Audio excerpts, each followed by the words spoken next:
All right, so now I'd like to go through a little bit of a lab. This lab is not as much related to the code that you need for your homework this week. I think we've already done almost all the code you actually need. So it's more like additional lecture content, but I'm gonna show it to you through R. So I would say you could just kind of watch and follow along.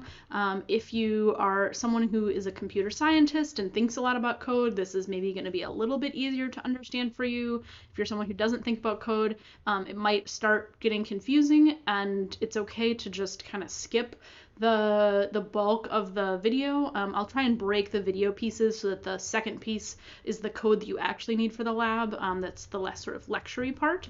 But I put this up on Canvas. It's the regression summary output. As always, we're going to need to load in our packages, and then we're going to use this data set called vehicles from the fuel economy package. Some semesters I forget to install it, but I'm pretty sure I told you folks to do that already, so you should have it installed. And then you could just load the fuel economy package and then the vehicles data set. So I could look over here at my data. So it's information about the make, model, year, class, transmission, drive, cylinders, displacement, fuel, whether it's regular or premium, and then highway and city mileage. So we could use Skimmer to just do a skim of this data set initially and look at some of the, character variables, numeric variables, general means and standard deviations, stuff like that. This is kind of a big data set. I forget how many rows, 33,442. And so we're going to filter it down to a smaller set of data. So there's lots of different ways to do filtering in R. There are base R ways with square brackets and dollar signs, but we're going to use the filter command, which comes from the dplyr package. And we're going to filter the data so that it meets certain criteria. So what I'm going to do is I'm going to take my vehicles data set, vehicles, and then with the pipe, I'm going to filter. I want the year to be equal to 2000, and I want the cylinder equal to 4. So the double equal sign means check and see if year is equal to 2000, and if it is, then include it. Or check if the number of cylinders is 4, and if it is, then include it. And in this case, we're looking for the ones that meet both of those criteria. So if I just ran this code in my console, it would just print it out, but I'm going to save it. I'm going to call a new data set my cars, and I'm going to assign into that name the result of this filtered data. So now I've got a data set which only has 296 observations. That's a little bit smaller. If you're going to do filtering and you want not equals, it's exclamation point equals sign, greater than sign does greater than, less than is less than. If you want greater than or equal to, you do a greater than and an equals. Same thing with less than and equals. We're making this new data set. So if we skimmed this new data set, then we'd see we only have 296 rows. All right, so we're going to try to model the fuel economy in miles per gallon as a function of the size of the engine, which is measured in cubic centimeters. So we're going to start by making a scatter plot. So I'm going to do a ggplot of my cars, and then I'm going to do a geom point AES. X is equal to dispel, the displacement. Y is going to be the highway mileage. And then outside the parentheses for my AES, I'm going to set something that's not related to a variable in my data set. I'm going to say alpha is equal to 0.5. And that's a transparency argument. So it comes like from graphic design, I think. So if we look at this, this graph, some of these points are really pale because there's maybe only one data point there. Some of these are really dark because I think there's a lot of data there. So we can sort of see how many points are piled up in a certain place by putting a transparency on the points. So we might want to make a linear model. Of course, if I'm saying, fit the line, I'm not meaning just draw a line on the plot. I would like you to use the lm command to actually find the equation of the line.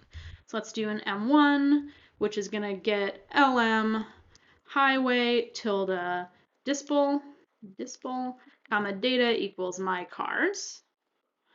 And then if I want to know about it, I should do a summary of M1.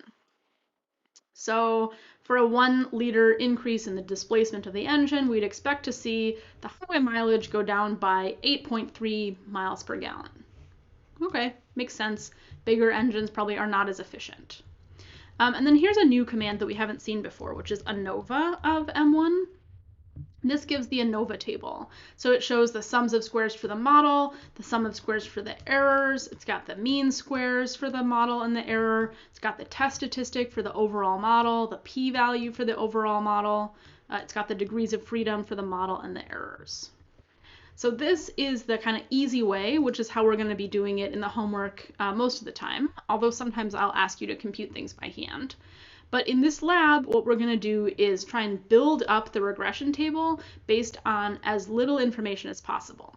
And we're going to also use dplyr, some mutate and summarize commands to build a long sort of data science pipeline that's going to let us get a bunch of the information from the regression table.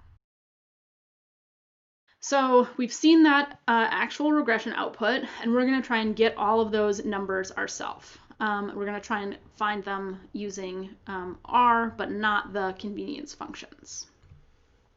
So we're doing simple linear regression, which means that I can use those equations that I talked about in the lecture videos to find the beta 0 hat and the beta 1 hat. And so the way that I'm going to do this is I'm going to take my cars, and then I'm going to mutate. I'm going to make some new variables in my data set.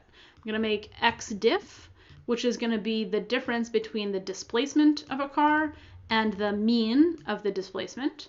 And ydiff is going to be the difference between the highway mileage and the mean of the highway mileage. So let's actually look in our environment first before we run this. So right now my cars has 12 variables, but when I run this code, I'm going to have 14 variables. And I guess I called it reg data to distinguish, but I could go over here and I can see the difference between the displacement 1.8 and the mean of the displacement was negative 0.23, and the difference between the highway mileage and the mean of the highway mileage for this car was 0.52. So those numbers are going to help us when we start doing our sums of squares, where we need, like our yi minus y bar. That's what this is. It's my individual y's minus my y bar. And this is my individual x's minus my x bar. And then we're looking at the data by clicking on it to see what the new variables look like. So then we could find our sxx, which is the sum of the squares of the x, and our sxy, which is the covariance of the explanatory and response variables. So you might remember that for the sxx, we had each of those differences between the yi and the y bar. Then we squared them, and then we summed them up. So we've squared them and summed them up. And then here, this was the one where there wasn't a squared. It was the xi minus x bar times yi minus y bar. That's what I'm doing here. I'm multiplying those things, and then I'm summing them all up. So this is a summarize command. And a summarize command goes from many rows of data down to just one or just a couple. And this is actually just going to go down to one row. So if I run this command, right now I've got 296 observations of 14 variables, and when I control enter, now I've got one observation of 2 variables. And I could just in my console type reg data and hit enter to see it. So there's my sum of squares of the x's and then my sort of covariation of x and y. And then you might recall from the lecture video, if we wanted to find beta 1 hat, that would be the ratio of sxy divided by sxx. So I could do a mutate. That's going to add another column to my data set. So this is now going to have 1 row but 3 columns. So I could control enter. Now I've got my beta 1. And then we can check to make sure that's the same coefficient as the one from our internal R function. And here I'm using square brackets to pull out something from my, my coefficients. If I just did coef m1, I would get the intercept and the displacement. But if I use square brackets and quotes, then I can just get that displacement. So we got the right number for that beta 1. So I've kind of pulled apart some of these computations. They're all in different code chunks, but dplyr actually lets you write everything kind of in one big data pipeline. So I could start with my cars, the 296 observations of 12 variables, and then I could mutate, add on those new columns, and then I could summarize everything all together. And so if I control enter, this is going to give me just the same output, but it's all kind of in one big code chunk. If I wanted to, I also could have used the internal variance and covariance functions in R, and that would have given me the same answer as well. And then because this is simple linear regression, there's another way we could have computed the beta 1 hat, and that's by the correlation times the standard deviation of y divided by the standard deviation of x. So again, I could take my cars and then summarize. My beta 1 would be the correlation between highway and displacement times the standard deviation of highway divided by the standard deviation of displacement. Control enter, there's my beta 1. That's a bunch of different ways we could have found the beta 1. But now that we have that number, the beta 1 hat, we could find our beta 0 hat. And we're going to do it using point slope formula. We know that x bar, y bar always lies on the regression line. And so I can say I'm going to have my beta 1, and here's one way of computing it with simple linear regression, the correlation and the standard deviations. And then I'm going to put in my mean of x and mean of y so that I have those to use later. So right now, my reg data is one observation of 3 variables. I'm going to overwrite it again. So right now it looks like this. And then when I run this, it's going to get overwritten by a different version. So now I've got beta 1, mean x, and mean y. And then I could use that to mutate, add another column on, which is beta 0. That's the mean of y minus the beta 1 times the mean of x. And there's my beta 0, 44.4. So my regression equation would be this beta 0 plus beta 1, and I could plug in for those numbers if I wanted to. I could do 44.4, and then what did we find? Negative 8.30. I guess I could take that plus off. So that would be our regression equation. And I'm going to circle back to the predict function at the end of the lab. This is actually required for the homework, but I could do a prediction on my model for a car with displacement 2.04 liters. And if I do that, it's going to predict 27.438, which is basically 27.5, which was the mean of y. So I plugged in the mean of x, and I'm getting out the mean of y because that point x bar, y bar is right on my regression line. So we've come up with the line, the coefficients that were in our regression summary output table by using other quantities and then dplyr to kind of figure them out. We could also assess the fit, and we're going to do that by partitioning the variance. So we're going to do some more differences. We could start with y diff, which is my yi values minus my y bar values. So if I'm calling this assess data, now I've got my original data plus my y diff on the end there. And I could get my fitted values. So you can do fitted M1, and this will give you your predicted values for every point in your data set. So I'm just going to stick those in as another column. So if I control enter, I'm going to get, I have 13 variables right now, then I'll have 14, and it'll be my fitted values. There we go.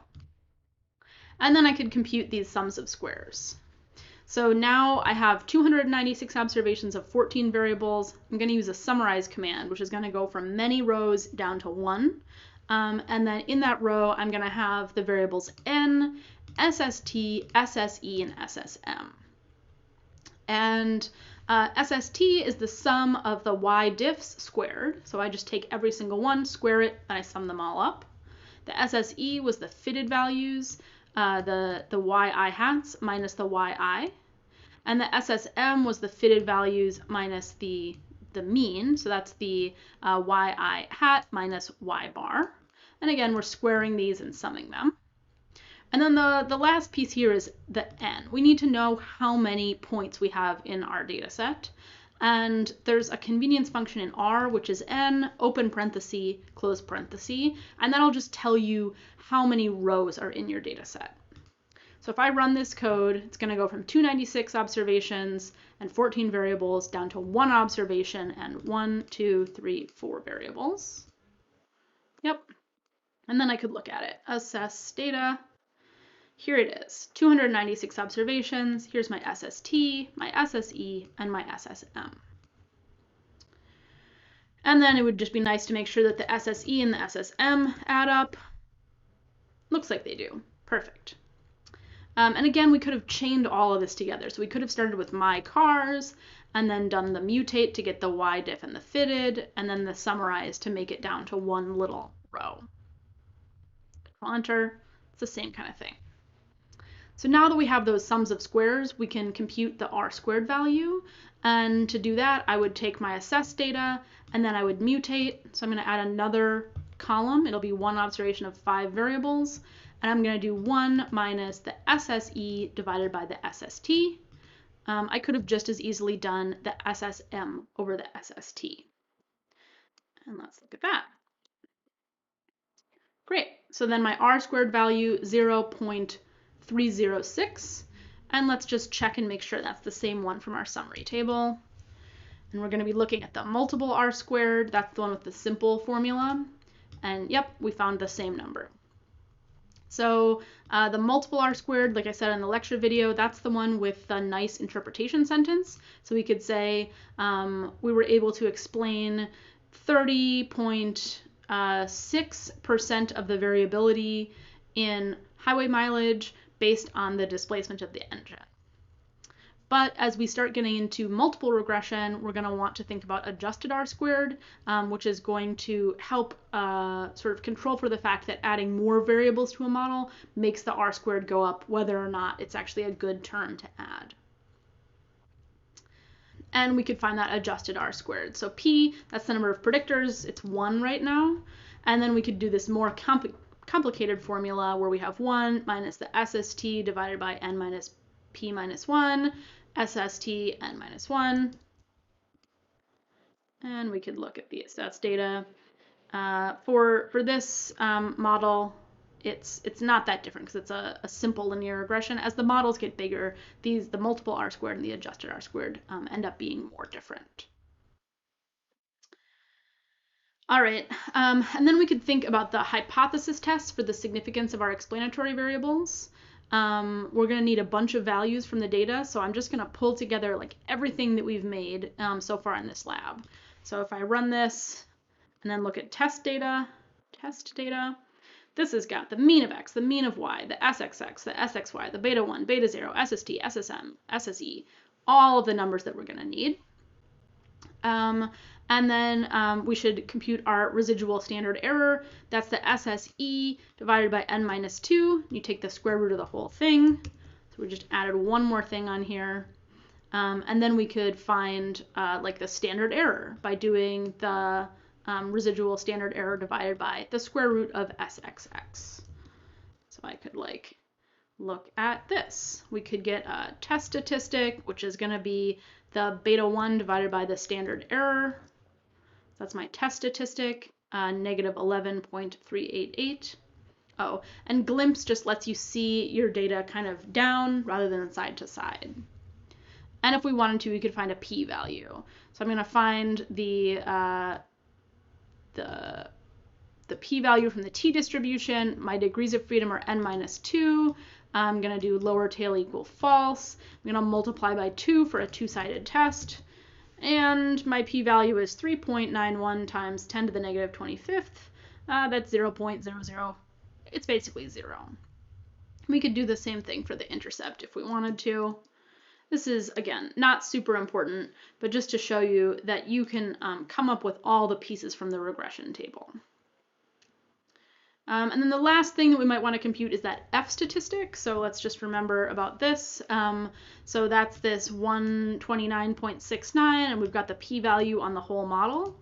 And the F statistic is the ratio of the mean squares to one another.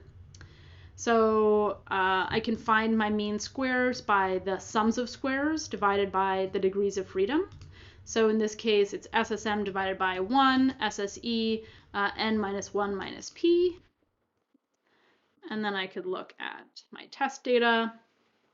Oh, I should glimpse it, I guess, because it's getting to be a lot of variables. There's that 129.7 there.